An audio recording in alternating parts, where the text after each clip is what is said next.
Alright, I'm on hole number 7 of the Skyline Cup tournament. I'm in the weekend round of the rookie division, hole number 7. Alright, now once again, this Saturn in this account does not have max backspin. So the shot setup here is different than it is in my other account. I'm going to still go at it with a Marlin and see what I can do.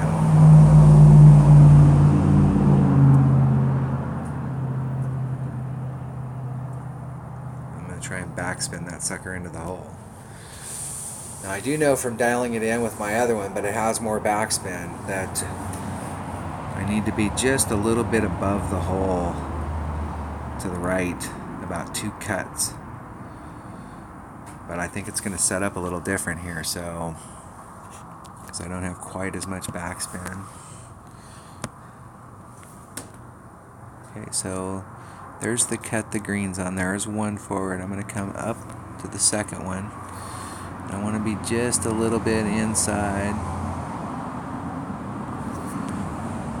We're going to do 4-7, so there's 3-8. That gives me 1, so that's about a half a ring. So it's 2.5 rings.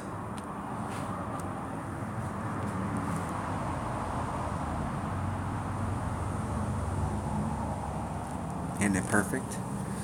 I have no idea what kind of look that'll be, because the deal is I'm trying to dial this in and get it so that it has enough backspin and comes right back to the hole.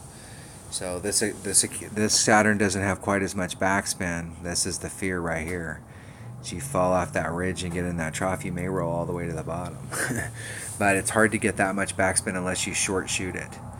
You've got to use that backboard to pull you back down towards the hole. And if you've got max backspin, that spot that I'm in, it works really, really well, because it actually will hit and bring it back towards the hole faster.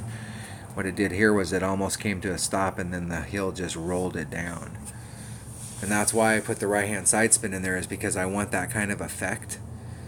But if you don't have that last little bit of backspin, it's going to land a little different.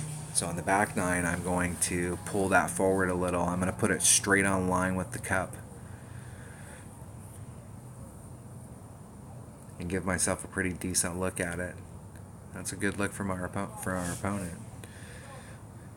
There's a lot of different ways to play this hole, and I've played it a bunch of different ways, but I keep coming back to this one. This is the first time that I played this hole, because it came out in a tournament, and the deal is that I like to play par 3s in a tournament where you get as close as you can possibly get, and you figure that shot out. That way you always guarantee yourself 100% that you're going to get a birdie. I mean, it's like somebody went up there and set the ball on the green about 2 yards away and said, okay, here, take your putt, go to the next hole. I know if you're watching these videos, if you've ever been in a tournament and you're trying to get the score, you're trying to pick up those shots, and you're trying to play consistent, and you get a par and a par 3, it makes you sick to your stomach. Alright, that was hole number 7 of the Skyline Cup tournament in the weekend round of the rookie division. Thanks for watching.